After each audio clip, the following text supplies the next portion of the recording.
Assalamualaikum warahmatullahi wabarakatuh. Halo teman-teman semuanya. Perkenalkan, nama kakak Suci Aulia Safira. Kakak mahasiswa dari jurusan PGMI Unit 2 semester 2. Di sini kakak akan menjelaskan sebuah materi pada mata pelajaran PKN MI SD kelas 5 dengan tema yaitu keberagaman budaya Indonesiaku. Selamat menyaksikan.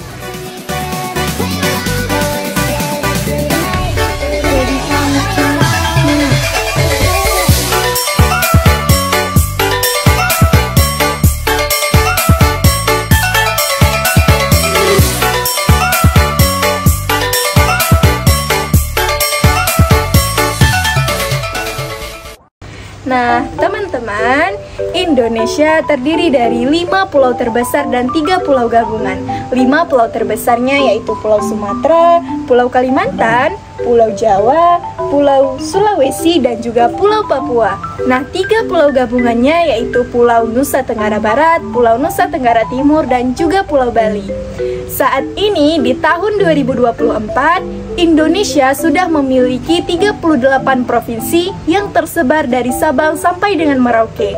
Nah, dari keseluruhan provinsi yang ada di Indonesia, tentunya pasti memiliki keberagaman budaya. Sebenarnya apa sih keberagaman itu dan apa itu keberagaman budaya ya? Sini kita bahas sama-sama.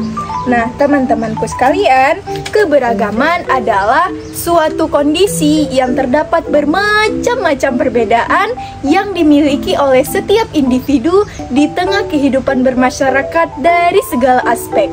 Lalu, keberagaman budaya adalah karakteristik penting dalam kehidupan bermasyarakat dan merupakan salah satu ciri khas yang membedakan manusia sebagai makhluk sosial. Nah, keberagaman budaya yang ada di Indonesia meliputi keberagaman suku, bangsa, keberagaman bahasa daerah, keberagaman pakaian adat tradisional, keberagaman tarian tradisional, keberagaman alat musik tradisional, keberagaman lagu daerah, keberagaman rumah tradisional, keberagaman senjata tradisional, dan juga keberagaman makanan khas yang ada di Indonesia. Kakak akan menjelaskan satu persatu dari keberagaman budaya yang ada di Indonesia. Nah, yang pertama sekali, kakak akan menjelaskan tentang keberagaman suku bangsa yang ada di Indonesia. Teman-teman, tahu nggak sih, keberagaman suku bangsa adalah sekumpulan manusia yang memiliki kesatuan sebuah budaya yang diikat oleh kesadaran dan juga identitas dari budaya tersebut. Menurut data Badan Pusat Statistik atau BPS, dalam sensus penduduk tahun 2010, Indonesia memiliki lebih dari 300 kelompok etnik atau suku bangsa loh. Nah, lebih tepatnya Indonesia memiliki 1340 suku bangsa. Wow, banyak sekali bukan? Ini referensinya ya. Nah, di sini kakak hanya ingin menjelaskan 5 suku bangsa yang ada di Indonesia, yaitu ada suku Gayo, suku Baduy, suku Bugis, suku Dayak, dan juga suku Asmat. Teman-teman, suku Gayo adalah penduduk asli yang berasal dari dataran tinggi Gayo di Provinsi Aceh bagian tengah. Lalu, suku Baduy adalah salah satu suku yang berasal dari Banten. Suku Bugis adalah kelompok etnik yang berasal dari wilayah Sulawesi Selatan. Suku Dayak adalah penduduk asli yang sudah menghuni Pulau Kalimantan sejak zaman dahulu kala. Nah, yang terakhir, suku Asmat adalah suku yang berasal dari Provinsi Papua. Selanjutnya, kakak akan menjelaskan tentang keberagaman pakaian tradisional yang ada di Indonesia. Teman-teman, tahu nggak sih, keberagaman pakaian tradisional adalah busana yang mengekspresikan identitas yang biasanya dikaitkan dengan wilayah geografis atau periode waktu dalam sejarah. Nah, pakaian tradisional juga dapat menunjukkan status sosial, perkawinan, maupun agama. Nah, dari 38 provinsi yang tersebar di Indonesia, setiap provinsinya pasti memiliki keberagaman pakaian tradisionalnya masing-masing. Di sini kakak ingin menjelaskan 5 pakaian adat tradisional yang ada di berbagai wilayah di Indonesia. Yang pertama ada pakaian adat Aceh yang bernama ule balang, kemudian ada pakaian adat Jawa Tengah yang bernama basahan, kemudian ada pakaian adat Sulawesi Tengah yang bernama ngegembe, kemudian ada pakaian adat King Baba dan King Bibinge yang berasal dari Kalimantan Barat, lalu ada pakaian adat dari Papua Pegunungan yang bernama Sali. Slide selanjutnya yaitu tentang keberagaman bahasa daerah yang ada di Indonesia. Teman-teman, tahu nggak sih keberagaman bahasa daerah yang ada di Indonesia adalah bahasa yang digunakan secara turun-temurun oleh warga negara Indonesia. Nah, menurut data Badan Bahasa Kemendikbud Republik Indonesia, jumlah bahasa daerah yang sudah ada di Indonesia berjumlah 718 bahasa loh. Ini referensinya ya. Di sini kakak sudah menyediakan 10 bahasa daerah, yaitu ada bahasa Asmat, ada bahasa Kutai, ada bahasa Bugis, ada bahasa Sunda, ada bahasa Aceh, lalu ada bahasa Mekwe, ada bahasa Bahau, ada bahasa Mamuju, ada bahasa Melayu, dan juga ada bahasa Batak. Teman-teman, kakak ada satu contoh yaitu menanyakan kabar dalam berbagai bahasa daerah. Teman-teman bisa ikutin ya. Nah, jikalau teman-teman ingin menanyakan kabar dalam bahasa Aceh, teman-teman cukup mengucapkan puhaba. Puhaba teman-teman. Nah, jikalau teman-teman ingin menggunakan bahasa Minangkabau, teman-teman cukup mengucapkan apa kabar. Apa kabar teman-teman? Nah, jikalau dalam bahasa Nias, teman-teman cukup mengucapkan hadiah duria. Hadiah duria teman-teman. Nah, yang terakhir, jikalau teman-teman ingin menggunakan bahasa Gayo, teman-teman cukup mengucapkan hana keber. Hana keber teman-teman. Nah, itulah dia cara menanyakan kabar di berbagai bahasa daerah. Selebihnya teman-teman bisa cari sendiri ya. Nah, slide selanjutnya yaitu tentang keberagaman tarian tradisional yang ada di Indonesia.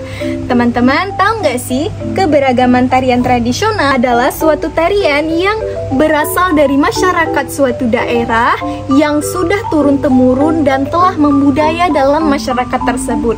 Nah, menurut laman web Wikipedia, saat ini di Indonesia sudah ada 3.000 lebih tarian asli di Indonesia loh. Nah, setiap provinsinya pasti memiliki tarian tradisionalnya masing-masing. Di sini kakak sudah ada beberapa tarian tradisional, yaitu ada tari piring dari Sumatera Barat, ada tari jaipong dari Jawa Barat, lalu ada tari saman yang tentunya dari Aceh, kemudian ada tari kecak dari Bali, kemudian ada tari magunatif dari Kalimantan Utara, kemudian ada tari pakarena dari Sulawesi Selatan, lalu ada tari cakalele dari Maluku Utara, kemudian ada tari sajojo dari Papua Barat Daya.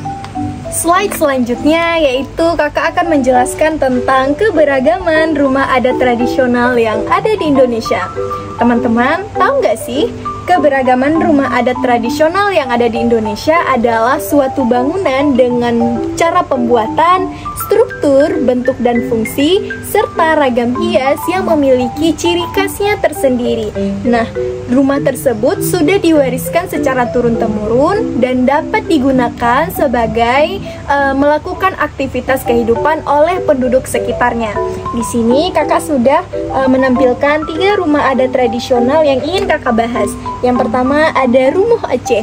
Rumuh Aceh ini dibuat berbentuk panggung dengan serambi depan, serambi tengah, dan juga serambi belakang. Mengapa dibuat berbentuk panggung ya?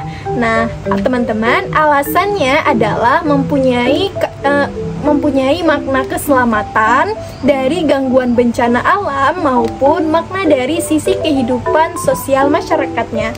Nah, dibuat berbentuk panggung dengan jarak antara lantai rumah dengan tanah sekitar 2,5 atau sampai 3 meter agar orang-orang masih bisa berjalan, berdiri maupun melakukan aktivitas lain di bawah rumah tersebut. Yang kedua ada rumah tongkonan. Teman-teman tahu nggak sih, rumah tongkonan ini adalah rumah adat asli orang Toraja, Sulawesi Selatan loh. Yang mana pada bagian depan rumah tongkonan ini, yaitu pada bagian bawah atap yang menjulang tinggi ini, orang Toraja memasang tanduk kerbau. Apa alasannya ya? Nah, teman-teman, alasannya adalah tanduk kerbau itu melambangkan seberapa tinggi derajatnya pemilik rumah tersebut, dan juga jumlah tanduk kerbau yang dipasang oleh orang Toraja itu melambangkan jumlah pemakaman yang sudah dilakukan oleh pemilik rumah tongkonan tersebut ya teman-teman. Nah, yang terakhir ada rumah banjung. Teman-teman tahu nggak sih, rumah banjung atau rumah bubungan tinggi adalah jenis rumah yang paling ikonik di antara rumah adat tradisional lainnya yang ada di kawasan Banjar, Kalimantan Selatan. Nah, bangunan tambahan yang ada pada bagian kiri dan juga bagian kanan rumah banjung dalam istilah Banjar disebut dengan pisang sesisir atau pisang sasikat dan menganjur keluar. Nah, bangunan tambahan pada kiri dan pada bagian kanan rumah banjung ini dinamakan dengan anjung, yang mana oleh karena itulah rumah adat Banjar ini dinamakan dengan rumah banjung. Nah, slide selanjutnya yaitu tentang keberagaman senjata tradisional yang ada di Indonesia. Teman-temanku semuanya, keberagaman senjata tradisional adalah suatu benda yang memiliki peran berburu, bertani, berperang, maupun sebagai perlindungan diri dari serangan musuh atau bahkan dari binatang buas sekalipun. Nah, dari 38 provinsi yang ada di Indonesia, setiap provinsinya pasti memiliki senjata tradisionalnya masing-masing dengan bentuk dan juga fungsi yang berbeda-beda. Di sini kakak sudah ada beberapa senjata tradisional yang ada di Indonesia. Ada guma dari Sulawesi Tengah, kemudian ada rencong yang tentunya dari Aceh, lalu ada pedang jenawi dari Riau, kemudian ada tombak atau lembing dari Sulawesi Tenggara, kemudian ada celurit dari Jawa Timur, ada kujang dari Jawa Barat, lalu ada dohong dari Kalimantan Barat, ada busur panah dari Papua Barat Daya, kemudian ada pisau belati dari Papua Tengah, kemudian ada mandau dari Kalimantan Timur. Nah, slide selanjutnya yaitu tentang keberagaman alat musik tradisional yang ada di Indonesia. Teman-temanku semuanya, keberagaman alat musik tradisional adalah alat musik yang berkembang secara turun-temurun pada suatu daerah tertentu yang biasanya digunakan untuk mengiringi sebuah musik yang terdapat di kalangan masyarakat tersebut. Nah, di sini kakak sudah ada beberapa alat musik tradisional yang ada di Indonesia. Yang pertama ada serune kali dari Aceh tentunya, kemudian ada triton dari Papua Barat Daya, kemudian ada angklung dari Jawa Barat, ada sape dari Kalimantan Timur, kemudian ada gamelan dari Jawa Tengah, kemudian ada gambus dari Riau, kemudian ada talindo dari Sulawesi Selatan, dan ada kolintang dari Sulawesi Utara. Slide selanjutnya kakak akan menjelaskan tentang keberagaman lagu daerah yang ada di Indonesia. Teman-teman tahu nggak sih, keberagaman lagu daerah adalah lagu yang berasal dari daerah tertentu dengan ide penciptaan berdasarkan atas budaya, adat istiadat di daerah tersebut dengan terkandung makna dan juga pesannya tersendiri. Nah, di sini kakak sudah ada beberapa lagu daerah yang ada di Indonesia. Ada lagu Bungung Jempa yang tentunya dari Aceh, ada Dindim Barindim dari Sumatera Barat, ada Gundul-Gundul Pacul dari Jawa Tengah, ada Ampar-Ampar Pisang dari Kalimantan Selatan, lalu ada Sipatokaan dari Sulawesi Utara, ada Sajojo dan juga ada Apuse yang tentunya dari Papua. Nah, teman-teman, kakak ingin nyanyi nih. Nyanyi sedikit cuplikan lagu dari Sajojo yang berasal dari Papua, dan juga lagu Sipatokaan yang berasal dari Sulawesi Utara. Teman-teman ikuti kakak ya. Nah, yang pertama lagu Sajojo. Begini lagunya. Sajojo, Sajojo, yumanam komi sapapara samuna muna muna keke, samuna muna muna keke. Itu sedikit lagu dari Sajojo. Bagaimana dengan lagu Sipatokaan ya? Nah, lagu Sipatokaan begini dia. Sayang sayang Sipatokaan, matego tego gorokan sayang hai. Sayang sayang Sipatokaan, matego tego gorokan sayang. Nah, lagu selebihnya teman-teman bisa cari sendiri ya. Nah, slide selanjutnya yaitu pembahasan terakhir dari keberagaman budaya yang ada di Indonesia, yaitu tentang keberagaman makanan khas tradisional yang ada di Indonesia. Teman-teman, tahu nggak sih keberagaman makanan khas tradisional adalah makanan atau hidangan yang diwariskan secara turun-temurun, yang mana telah dikonsumsi secara turun-temurun dari masyarakat suatu daerah tertentu. Di sini kakak sudah ada beberapa makanan adat tradisional dari berbagai daerah. Ada ayam betutu dari Bali, kemudian ada ikan bakar Manokwari dari Papua, kemudian ada ayam taliwang dari Nusa Tenggara Barat, ada rujak cingur dari Jawa Timur, ada kepiting soka dari Kalimantan Utara. Nah, ini dia adalah mie goreng yang tentunya terkenal di daerah Aceh.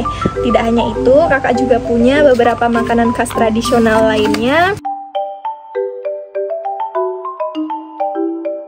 Slide selanjutnya yaitu tibalah kita pada akhir pembelajaran hari ini. Di sini kakak ingin memberikan sedikit kesimpulan kepada teman-teman semuanya, yang mana teman-teman perlu diingat ya, melestarikan budaya itu sangat penting loh, karena budaya adalah identitas suatu bangsa atau warisan dari nenek moyang kita yang semestinya harus kita jaga untuk keberlangsungan hidup kita bersama begitu. Nah ya, jadi jikalau teman-teman bertanya apakah ada dampaknya jikalau kita tidak melestarikan budaya tersebut, nah tentu saja dampaknya itu ada teman-teman.